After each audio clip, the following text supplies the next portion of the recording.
So basically, the swastika is what brung you to the club, basically, right? Right. And isn't that weird? That's weird, bro. Like, I was just like, yo, Real what the weird. is that? Hey, what's going on, y'all? This is Coyote from the Heathens Motorcycle family, and I'm chatting with Staxx.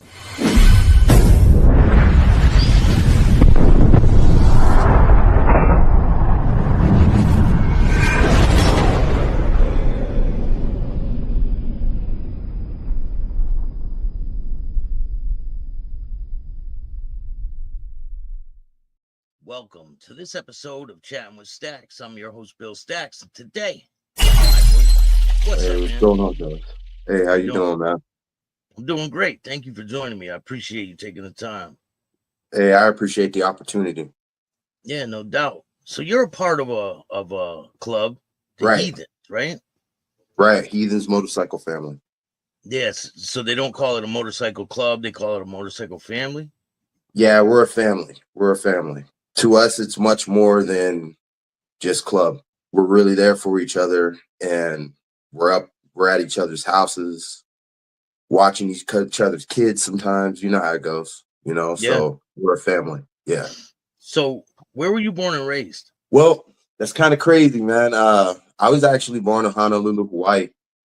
I was born at Triplets over there. Both my parents were in the Air Force. They split while I was over there, and we ended up moving place to place with deployments, whatever. Ended up in Pennsylvania, Chambersburg, Pennsylvania. It's real close to Maryland. It's a little small town. That's where my mom was raised. After that, came out to Tucson, Arizona. So I've been here pretty much ever since. And how did you first get introduced to the motorcycle life? Did you have one Well, when you were younger, or? yeah, it started, man, I was about 8 or 9 years old, right? Freaking, technically, I guess he's a cousin or something, but he was old. He's way older than me, man. So I was just calling him Uncle, my Uncle Brucey. And he's a wild dude, you know, uh, like he was like on some Breaking Bad shit before Breaking Bad. Like, real talk, man. He was on some crazy shit. But he used to run with a club. I don't know exactly if he was in it or not. I don't exactly know the details. I was young, and they used to pop through my mom's house and stuff. And my mom kind of knew some of them too, because at that time my mom was like a prison guard out there, so she knew. So she'd just be like, "What, bro? What's going on?" So that's how I got introduced to the life. And being on the East Coast, you just see bikes everywhere. I was just totally infatuated with bikes. I read about the culture growing up. I went to school for sociology and everything. So that type of stuff like really hits to me. And I was just, I guess, infatuated with it since a young age. So when were you first introduced to this club? Have you come across other clubs in your come up? Yeah, yeah, yeah. Just here and there, and then, on the outside looking in, it's like, oh, snap, and in the beginning, you don't know the difference between, I guess the pecking order. And Yeah. you're like, oh shit, they're in a club, and it's like a hog group or something like that. But when you don't know, you don't know. Just in Arizona, it's beautiful riding weather, so you see clubs everywhere. Yeah, so freaking, that's pretty much it on that. Like What was your freaking. first introduction to the club you're in now? Like, how did you meet the people? How did it even transpire? It's kind of crazy, man. They just kind of were always in my radar. I remember the very first time that I saw a heathen was at this bar in Tucson where I'm at. It's the oldest bar in Tucson. It's called the Buffet. And I was there and I was on a date. And I'm sitting there talking with this chick, and I look over and there's these two dudes, and I see them, and they got a buzzard, and the buzzard, under the buzzard, there's like a swastika. And I'm like, oh, you know what I mean? Like, what are these dudes? I'm like, what the, you know what I mean? So the girl I'm with, she's like, just stay here. If we stay here, it won't bother. I was like, well, I need another beer. Like, I was going up there anyway. So I just go up, and me being me, I'm a pretty chill dude, you know, like I was just like, hey, what's happening? And they're like, hey, what's going on, man? Super friendly. And I was like, oh, okay, cool. You know, like they're super respectful. I didn't see no BS, so I just left it at that. Fast forward, I was a part of a social club based around like metal music called AZDM out of New York. It started out in New York. It's a whole thing. But we're at a show one night and a couple of heathens showed up and a couple of the dudes at AZDM came up to me. They're like, yo, just to let you know, I think there's some Nazis in the building. And I'm like, what? They're like, yeah, man, there's some swastikas in the building. And I'm like, oh, dude, like, you know what I mean? Whatever happens, happens, you know? So I keep doing what I'm doing. I think I was smoking a joint or something. And one of them comes up to me and he's like, hey, man, how you doing? And he introduced himself. I was like, what's going on, man? I introduced myself. He's like, hey, just so you know, I saw some of your boys kind of iron us. And like, you know, we're in a public place, man. I was like, yeah, I know. And he's like, we're not here for any problems, man. That's not what people think it is on the back of our cuts. And, you know, we ended up chopping it up. So at that time, I met that guy and I met a couple of other people and we're the whole night drinking. And one of them said to me, who actually turns out to be he's my P now. He's like, you know, one day, man, I think you're going to end up riding for us. And I was just like, okay, you know, whatever. Then I ended up riding with them, man. And it turns out some people that I came up with were a part of the club. Some people, I was a sponsored skateboarder for a while. And like, there was a dude in there was on the same skate team as me. And he's like, he's the reason I'm there. You know what I mean? So here we are. So basically, the swastika is what brung you to the club, basically, right? Right. And isn't that weird? That's weird, bro. Like, I was just like, yo, what the fuck is that? Yeah. Yeah. And people are like thinking it's something different. Yeah, you know, and like, you know, you really got to be a part of the life to understand what it means. And don't get me wrong, there's some racism, you know, out there, you know, excuse my language, but there's some racist people out there, man. But what people fail to realize that aren't a part of the life, when it began, a lot of them swastikas and imperial Japanese flags that came over and were on people's cuts in the beginning, those were fucking war trophies and stuff. You know, they were taken. Those were earned in blood. You know, so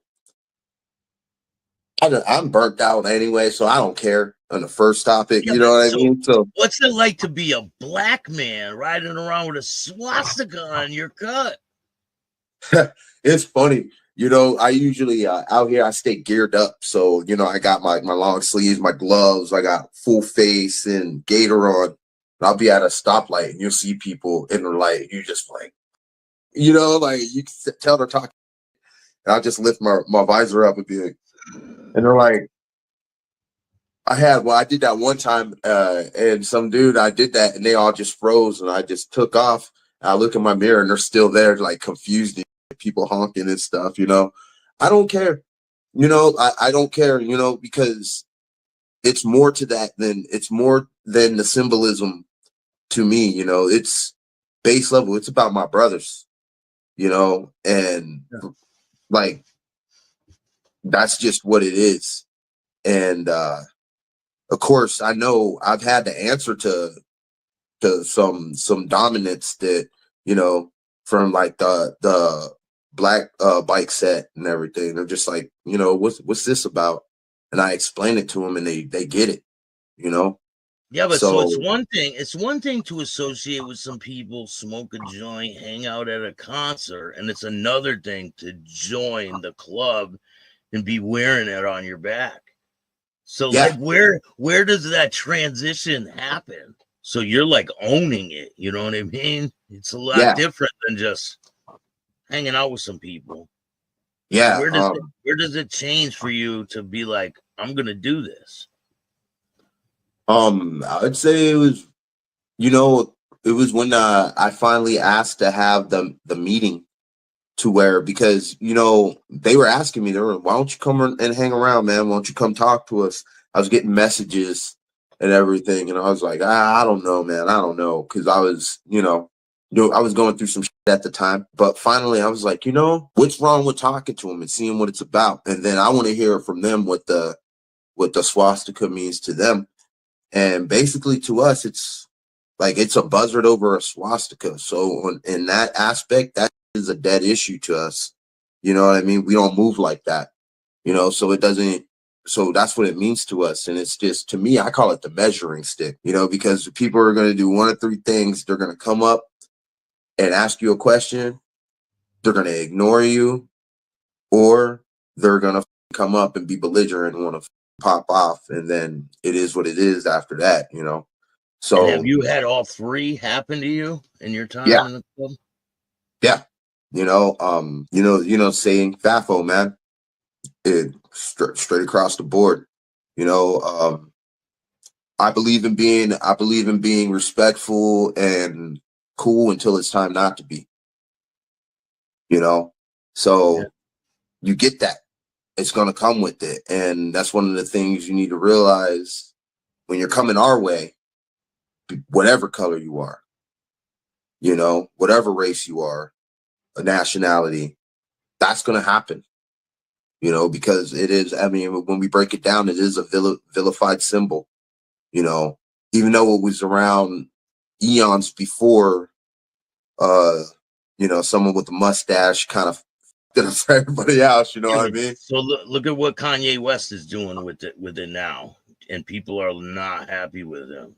Yeah. Oh, Kanye, boy. Whew. Yeah. I don't know, man. I just think that what he's doing and what we're doing, they're both different, but the kind of the same at the same time. But I also feel like in Kanye's mind, no disrespect to him, I think that wires are a little crossed sometimes. Don't get me wrong. I don't think that I would never just dismiss him as crazy, but my boy is eccentric as hell. So a little bit. Yeah. Like I don't even know. Yeah, man. That's crazy. That's crazy. So what happens when you ask for this meeting? What happens? Okay. So I asked for this meeting after talking to my friend that I've known in the club and talking to the prez.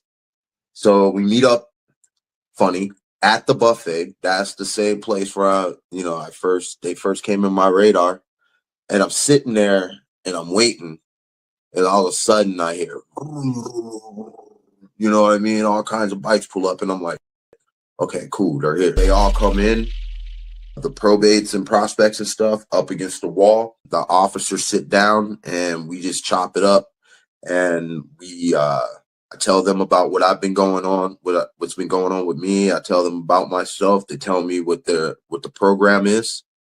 Do you have a bike at this time? Do you have a bike? At this time, yeah. Actually, well, no. At that first meeting, no, I didn't, man. I didn't. Like, I was freaking goofing around on some buddies' bikes and everything. But I was just like, I was kind of. I'm gonna be honest with you right now. At the point that they caught me, honestly, it was a perfect time because I was completely listless, man. To be real candid, like I had just got out of like a real serious relationship of like 5 years.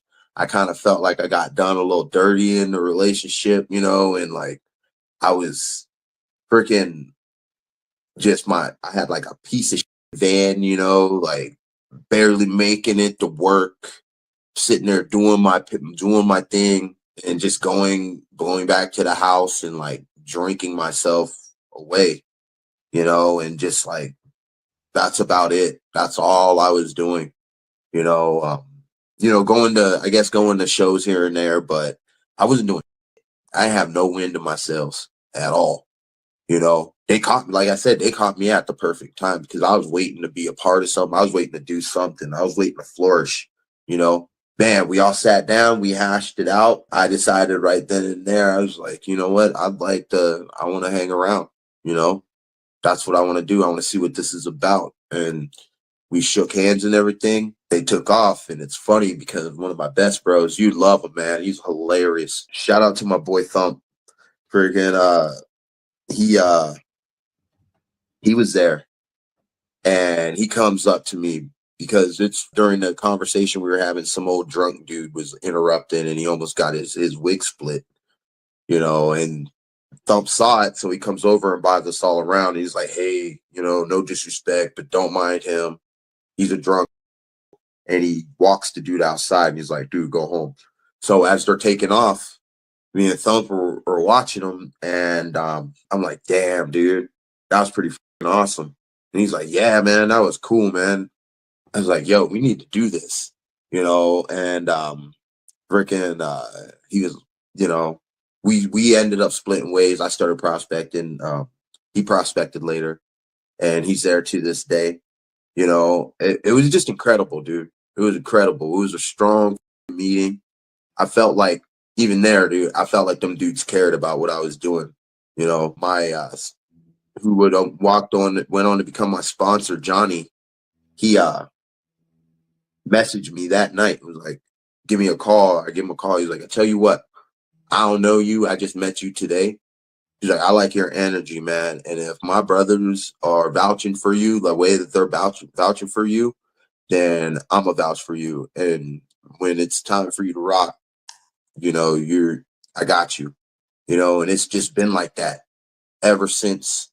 There's never been one moment where I've ever had to like question, yo, dude, do my bros got my back? Never. Yeah. I think when you're in a bigger club, maybe it's like that because they don't really know the people. It's so big. Right. And like, how big is your club, if you don't mind me asking? We're small, man. Without getting into too much, we've got a couple chapters, you know what I mean? But yeah, we're not the biggest at all. But I tell you what, I know everybody in my club, on a first name basis, and I can say that I've talked to all of them on the phone. And I can say that when I was, hurt and everything, I heard from every last person, and I can't speak for other people's politics. I can't speak for other people's get down, but it is what it is. I know where I stand. How long into that meeting do you get a bike? Man. Are you thinking like, I gotta get one? I gotta get one. Like, are you thinking right away? I gotta get one. I actually got hooked up, man. I had a buddy who had a bike up in Tempe that he was trying to get rid of, and I just jumped on it. I blew my wad buying that bike, and then I had to save up some more to get it insured and registered and everything. So freaking it was a real fast turnaround. Like, and I believe in doing everything kind of like the right way. I'm not gonna half-ass, and like, if I make an investment into something, I'm not just gonna shirk something else just for it to get taken away from me, if you know what I'm saying. So right away, as soon as I put the money down for the bike, I went to like a riding course, and friggin' got my endorsement right away. Just because I really wanted to show those guys that I was really committed. So maybe that's another misconception about people in motorcycle clubs. Another question I have, is it a 1%er club that you're in? We're an outlaw club, not necessarily 1%er, but we rock the 3-piece, so we like to call ourselves 99% no good, or like I like to say sometimes, 99% no fucks given, and that's just where it's at with me, man. So I get that a lot. For people. So are you 1%? And we I guess we walk the line, we breathe the same air, I guess. A lot of people think that, people are in an outlaw club or a 1% club. They probably don't have a license. They probably, like, most people in clubs have a job, they have families, they're just normal people. Yeah. Yeah, right? exactly. I mean, you know, freaking what is it? Dirty hands, clean money, I guess, man. It takes a lot of money to be a part of a club, you know. You gotta keep, most clubs you got dues, you gotta pay for gas, insurance, the bike itself is expensive. You got, when you're on the road, man, that's expensive. It's a lot of money. If people only understood how much like it takes financially, and I mean it takes time, but man, now it takes a lot, man. It takes a lot. You'll get people who will talk, but they don't know, man. You're talking to like freaking pipes tradesmen or electricians that have 20 years in, they're making just as much as a freaking doctor almost, or something like that. And freaking we just spend it different, And I hear it's hard to juggle your life. Like if you have like a relationship or you have like something else going on, it's kind of hard to focus all your energy on this club when you have other things going on in your life. Do you find that hard sometimes? Oh, well, yes and no. So a little bit about me.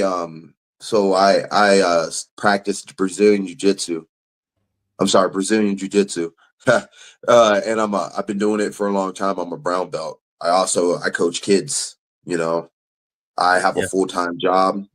I definitely put my club is first, but I'm also in a band. I do everything. It just depends on the person really and what your drive is and how you can prioritize. I guess I'm kind of lucky because growing up I got diagnosed with like ADHD, so like I'm just All I over the gotta stay place. busy. Yeah, bro. I'm pretty I'm all over the place, man. So you know keeping everything in line for me, it's not really that much of a problem. But I definitely see that. I see that in some people where it gets a little hard. And when they first were in it, they were killing it. And as the years go on, it kind of shirks off a little bit just because life, I guess, gets in the way and whatnot. But it's to me, it just comes natural, because this is just really what I want, where I want to be in life, and this is what I want to do. What was the prospecting period like for you? It was pretty. It was. I don't want to say like I got tortured or nothing like that, but I was tested, man. I was tested, but at the same time, I feel like my brothers also recognized that, I was on my grown man. And whereas, you might need to test someone a certain way, say like, a fresh 20-year-old, not saying all 20-year-olds are green or, all youngsters are green, or I didn't get tested like that, because I was a bit older. So of course I have my tasks to do and everything, but as far as like the super hazing, there was some, but not a lot, you know. And how long was that period for? For me, man, how long was it? It was about like 7 months, man. But I was on the. We just so happened at that time to be having a big event, like one of our first big events, and I really put 110% into coming up with ideas, booking bands, to finding a venue, to everywhere with flyers. And I don't want to say I did everything, because I definitely didn't do everything, but I was busting my fucking ass and people recognized it. And you know I that's where I got like to my probationary period. And what was it like when you finally got your patch? It was crazy. I want to I'll say it was cold. Friggin' I had to do something involving water in a cold December Arizona evening. So so it was cold. So but I was very, very proud. I was very, very proud, and I was just happy that everybody was proud of me, because this is really what like I said, this is where I want to be, and this is what I believe in, and it was awesome to see that my brothers believed in me. So it was some good, man. And are you the first African American in that club? I am. I am. That's I huge. am. That's really big. Yeah. Yeah. I don't even really think about it too much, you know, but there are sometimes when I just sit back and I'm like, damn, that's pretty crazy, dude. You know, because you know our club has history. You know, we're not totally unknown. You know, and just like to make history like that was pretty awesome. I was really proud. And it proves that that symbol on their back piece is not what people think it is. Exactly, exactly. There's a long story behind it, and you know, maybe one day we can break it down more. You know, but yeah, yeah, it's an amazing thing. I really think, and I'm really appreciative to be where I'm at. So you get your patch. Is there any crazy situations after you get your patch that you can walk me through? Well, there's one. It's not that crazy, but it's funny. So this we had just had a run up to Tortilla Flats. It's like towards Globe in Arizona, right? So coming back down and my bike starts acting up. I pull the slider to the road. Long story short, the clutch took, you know, I had to tow it back to the house, to my buddy's house to get it fixed. I'm on a different bike, stressing out about money. So like these next couple of weeks, I'm like really pissed off. So one of these days during the week, it was a Saturday, we all decide we're gonna link up, and you're gonna laugh, and go to the buffet. I don't know why, but we used to like that bar. Shout out to them though, dude. So we're there and we got the bikes lined up out front. We're having a good time, you know, and we're actually out front at that point smoking and joking. This truck comes, veers in and almost hits my president's old lady's bike real close. So I'm like, oh shit. I'm like, yo, bro, and you almost hit the bike. Yo, this was like, what? I'm like, you almost hit the bike. Please be careful, man. He's like, oh, but I didn't though. I'm like, oh, you son of a. I'm like, yo, you got smart. Yeah, yeah. So like, one of those. yeah. So I'm like, you got a smart mouth. So we start jawing a little bit back and forth. Freaking finally, I'm like, you know what, bro? This is back in parking. They're gonna tell you anyway. So I thought he backed out to leave. And freaking he leaves, but no, he goes and hits the U at the roundabout and backs in. And I'm like, dude, we're about to fight. So I'm like, I'm walking towards him. I'm like, we got a problem? Homie was like, nah, man, no. And he walks towards, and I go, freaking, but you really did hit the bike. Cause I'm like, but you really did almost hit the bike though, man. We start jawing a little bit. So freaking, I let it go. I'm like, whatever, man. Freaking, I got a lady friend with me. There's some more ladies with them, you know, with us, and like I ain't trying to be that dude right now, you know. I'm trying to chill. So this mother from across the bar, bro, he keeps antagonizing, and we go here all the time. I'm really not trying to get kicked out the bar. I'm really trying to just chill tonight. So anytime he comes back, because he keeps trying to use the piss, because you know what he's doing about him. Anyway, forget the same guy. And yeah, the same guy. And he keeps on antagonizing us. I'm like, let's just hop outside, bro, and handle it, because we got to understand it at this bar. Just take it outside, you know, just like any bar. So he keeps coming by. This final time he comes by, I'm like, dude, let's just step outside and get it over with. And he was like, you know what? I'm going to go take a shit. Then I'm going to come back. I'm going to beat you like the you are. And I'm like stunned for a second. I'm like, yo, no, this motherfucker didn't. He walks towards the bathroom. I look at my people like, did he just say that? And they're like, oh, yeah, he said that. Now everybody, you know, that look like, yo, what the fuck are you going to do? You know, so I'm like, I all of a sudden got to take a piss. You know what I mean? Real talk. I thought homie was going to be in there, like, getting some toots, you know? And so I was just going to smack bag out his hand and whoop on his head. You know what I mean? So he wasn't in there. He wasn't in there doing that. The dude really went in there to take So that leads me to ask you, what type of person goes and talks to a group of people, then goes to proceed and take a literal? That's crazy work, bro. That's Wow. crazy. So I see him in there, He and I'm didn't want like, you to beat out of him. yeah, he was Right? loosening it first, bro. Yeah. Oh, man. So I'm like, bro, what am I gonna do? So this, like, the shitter at the buffet got them old west stall doors, right? Yeah, So I'm yeah. like, man, what the I was like, I can't let slide, and I'm not gonna sit here and wait for this dude to take it, So see this dude through the door, and he's mid wipe, and I just punched through the saloon doors and hit him right in his face, dude, and knock him up against the wall. And I swear this dude got a piece of toilet paper, and he's just like, "What the bro?" And I'm like, "Dude, I really just," I was like, "Man, fuck it," and I hit him a couple more times and broke the toilet. It started shooting up. So I guess outside, one of my bros was like, "Hey man, you should probably go get Coyote before he does something." And so for him, it was actually my boy Thump. He comes in and he's like, "Oh," and I can hear him out there. He's like, "Well, I tried," and I come out. Oh, man. Yeah, bro, we're still not allowed in that bar. Yeah, they kicked you out, right?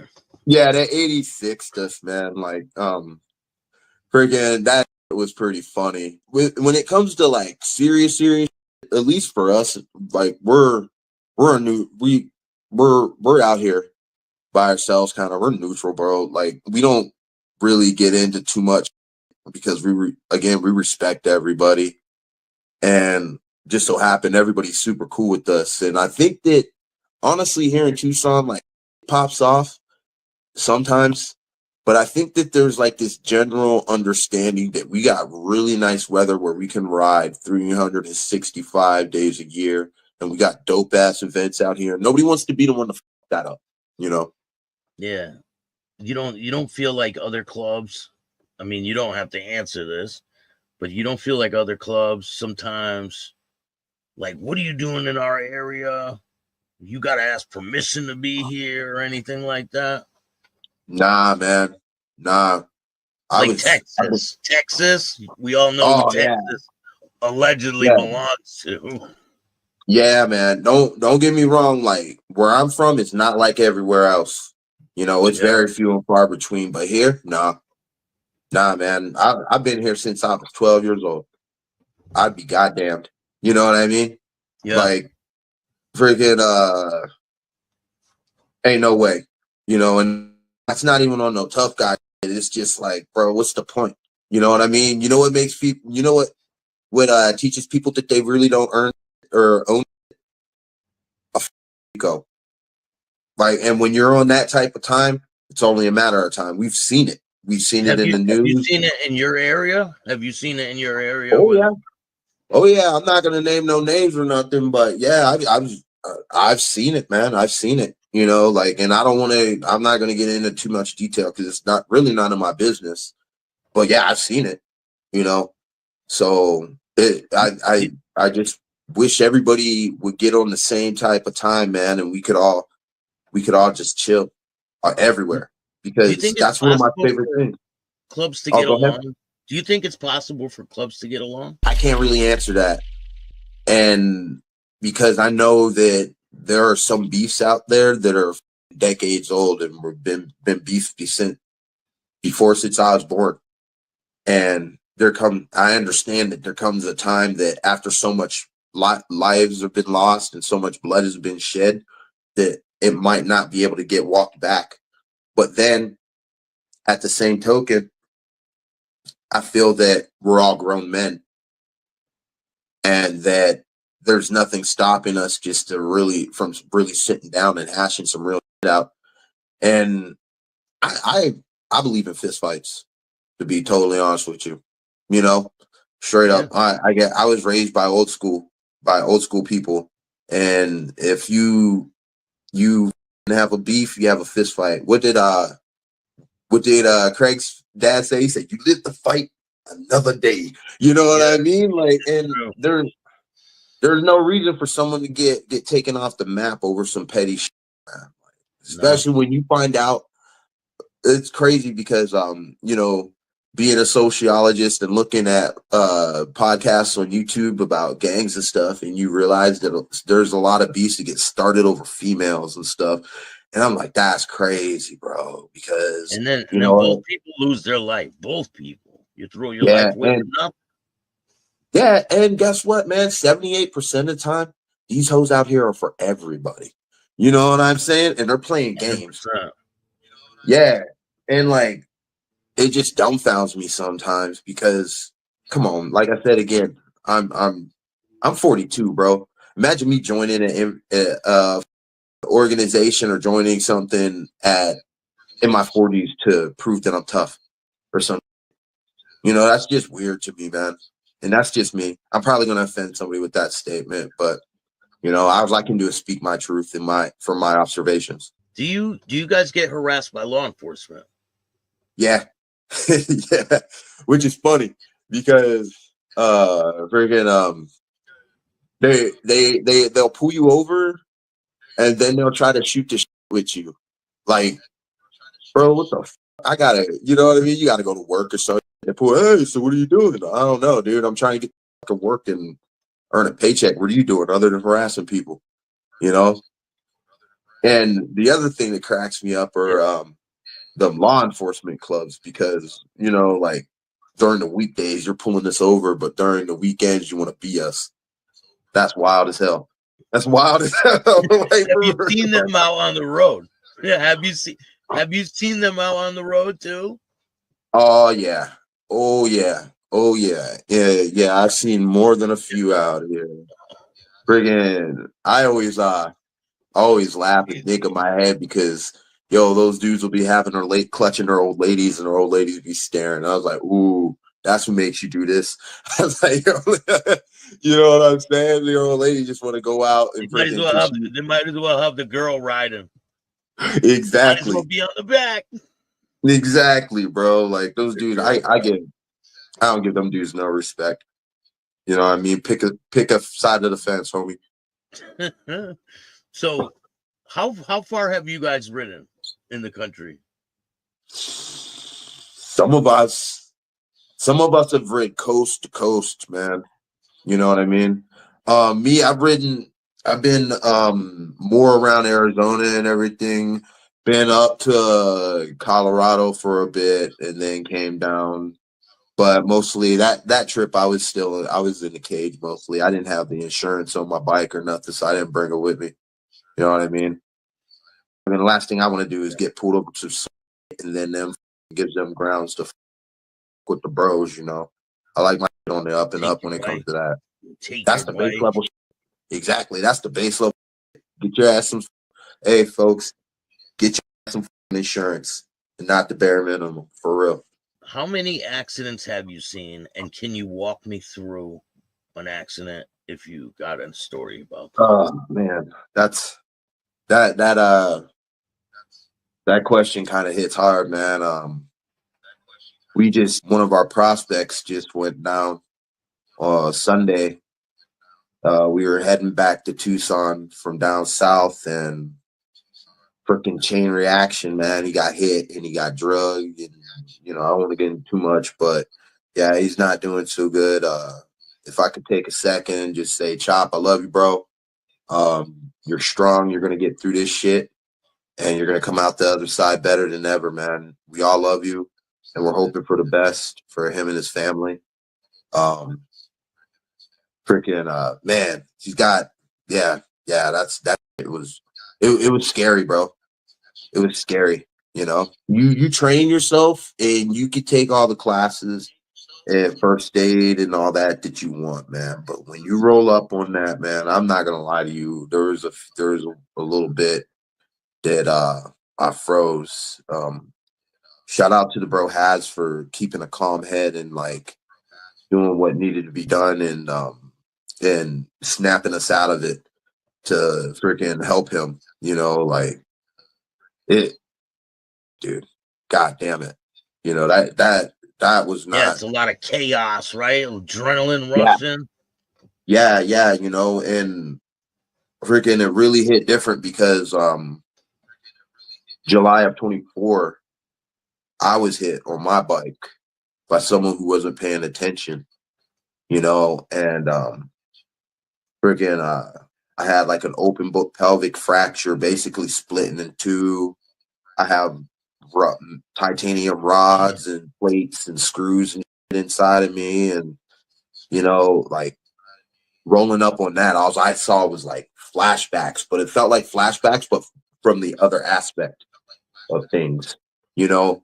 And yo, Staxx, I can't tell you which side is worse, dude, because both sides of the coin are fucking horrible. You know, I was scared. I was absolutely scared for my bro. You know, I've known Chop for a very long time, and outside of this, before this, and I was scared for him. And it's different when you see your brother laying on the ground, right? It is, because there have been situations where you roll up and it's a stranger, and you know, and you help, you know, but then it's like, man, I dude, like that, it was an obstacle. It was scary. Yeah, it was not good, man. It was not good. And it sucked because that weekend, this past weekend, we were all having an awesome time and just having a blast. And I'll even show you, I'm going to send you some pictures so you see. We were having a great time, man. And like, then boom, instant, in an instant. It's just like that. It could be like that, you know? Goddamn. I don't wish it on anybody. I don't care who you are, what you've done to me or my brother. I do not wish that upon anybody. What about your accident? Can you walk me through what happened? Yeah. I was that morning, you know, I woke up and like I said, I live in Arizona. It was a summer day, bright and shiny. But for me, I'm gonna be honest, man, the whole day had kind of had like this weird overcast to it, you know.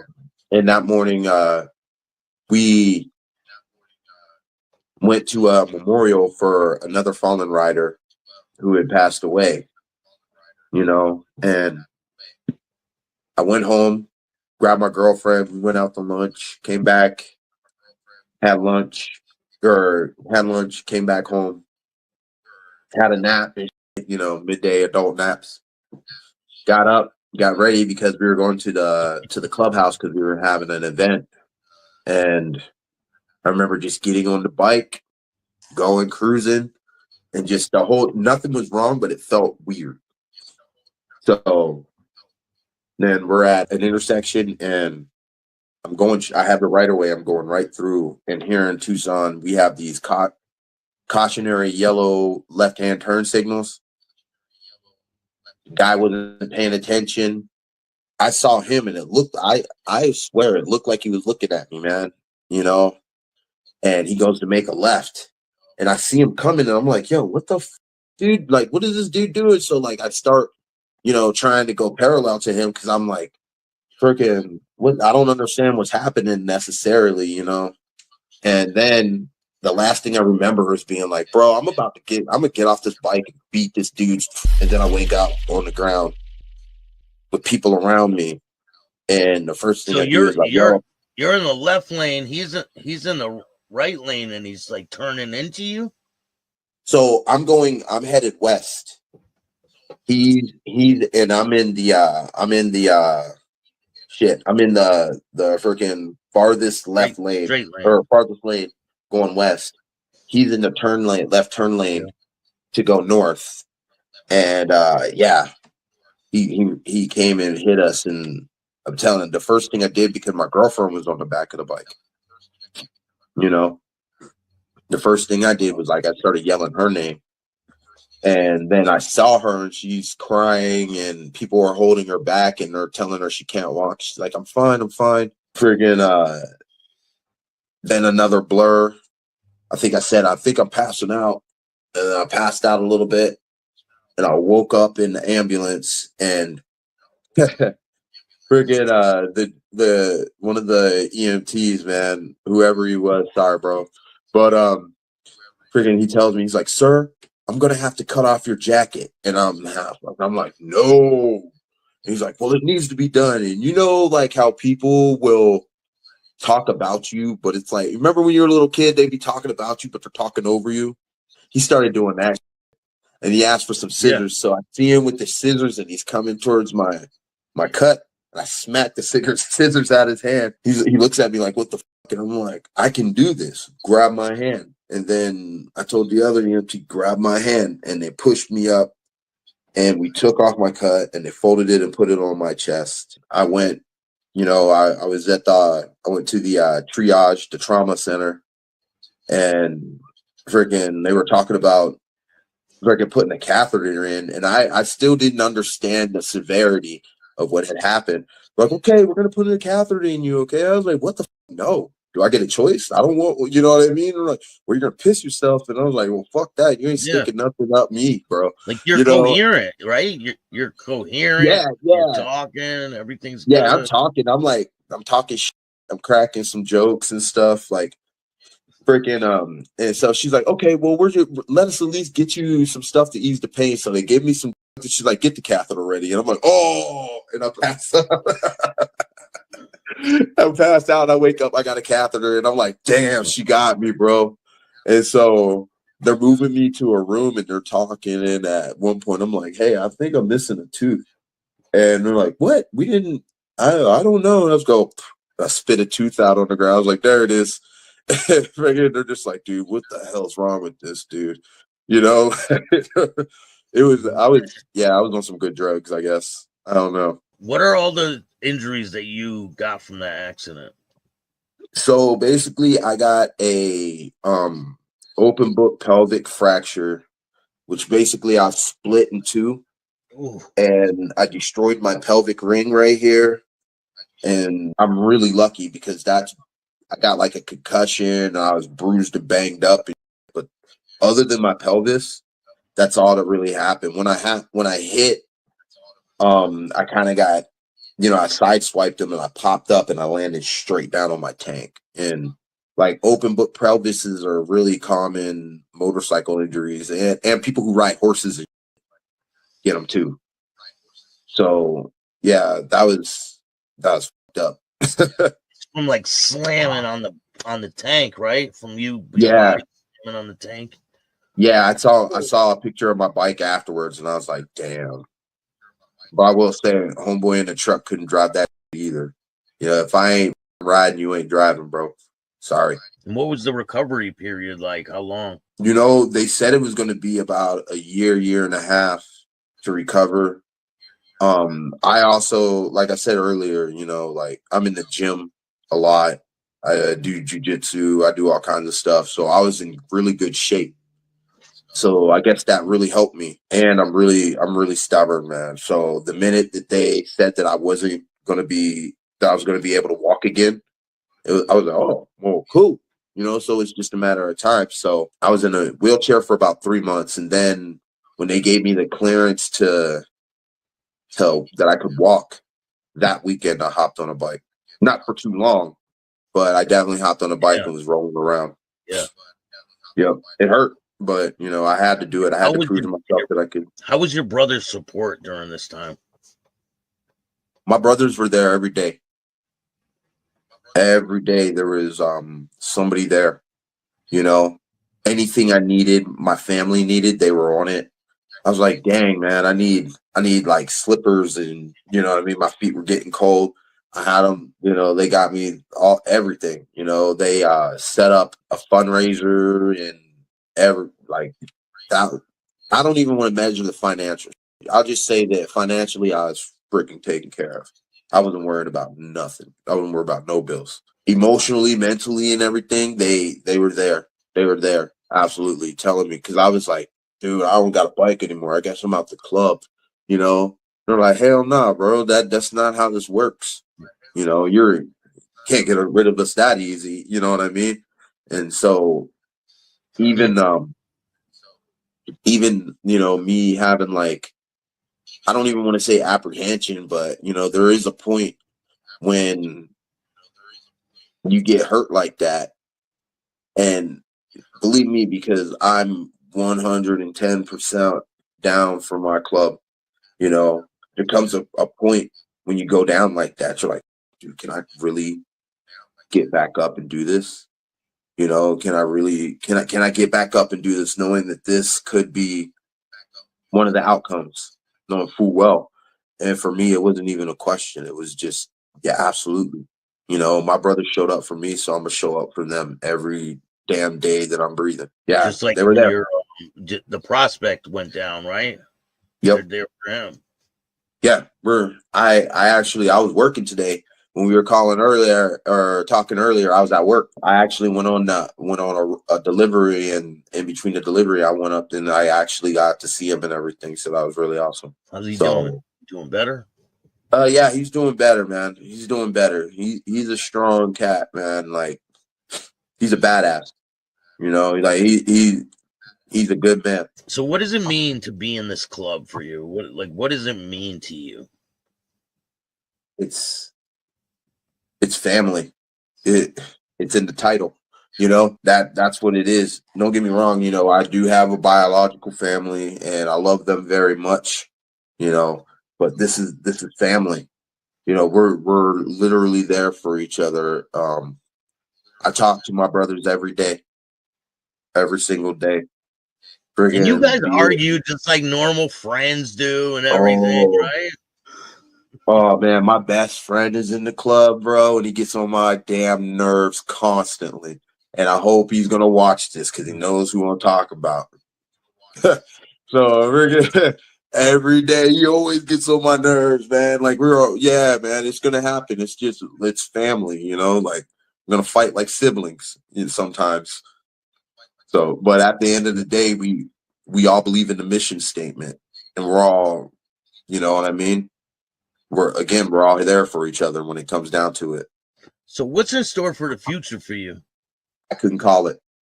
I really couldn't call it, man. I just hope to be here, you know, to be honest with you. I hope to grow my club.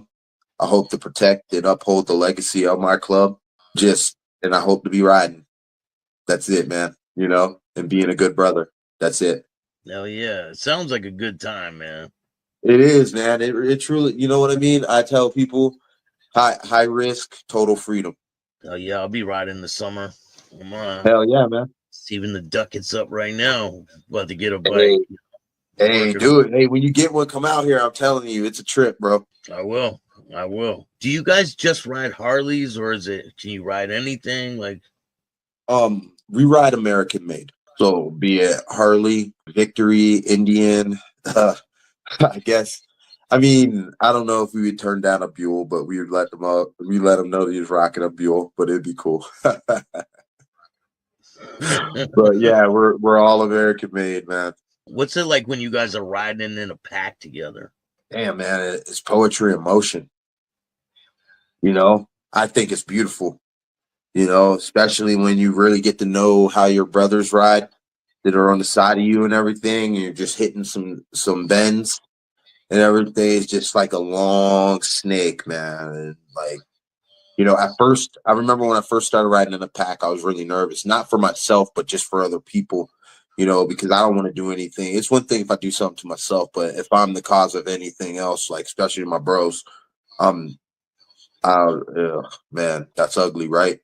So, but as time went on, I just got used to it, and I just think it's like, I think it's tight.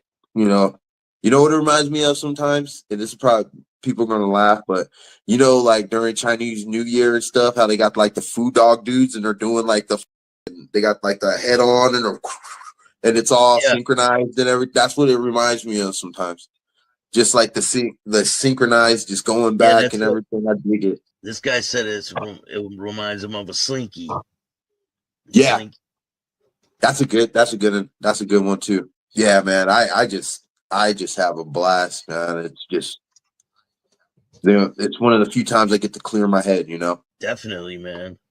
Well, this is a great interview. When you got some more stories, come back on and we'll do an update and maybe we'll do a live show or something. Oh, bro. All right. If we do a live show, I'll bring a thumb.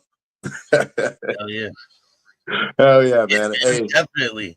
Yeah, if you have anyone else, let them know. I'll interview anyone you got. Okay, cool. Could I give a quick thank you real quick? I just want to thank Miklo 1%er, man. Thanks for putting me on game. Thanks for being solid, man. And man, if y'all, dude, that's a solid bro right there. That's a solid dude right there. Much love and respect to him and his whole family. Yeah, that's what I'm talking. I gotta get that. Dude, that's dope. 1%er. Hell yeah. Yeah, I gotta get one of those. Hell yeah, man. Yo, this is an awesome experience. I really appreciate it. I hope I did well, man. I just want to give a shout out to my heathen family worldwide. I want to give another get well soon to Chop. Yo, if you're ever in town, man, look us up and come have a beer. I don't drink, but I'll come have a soda. Hey, we got those too. Hell yeah, man. I appreciate you, man. I wish nothing but the best for you in the future. And I look forward to talking to you in the future, man. Hell yeah, man. I'll keep in touch and keep updates on everything. Definitely. If you like this show, hit the like button, subscribe, hit the notification bell so you can get my videos every time they drop. And if you don't like this show, too bad, start your own podcast. Peace.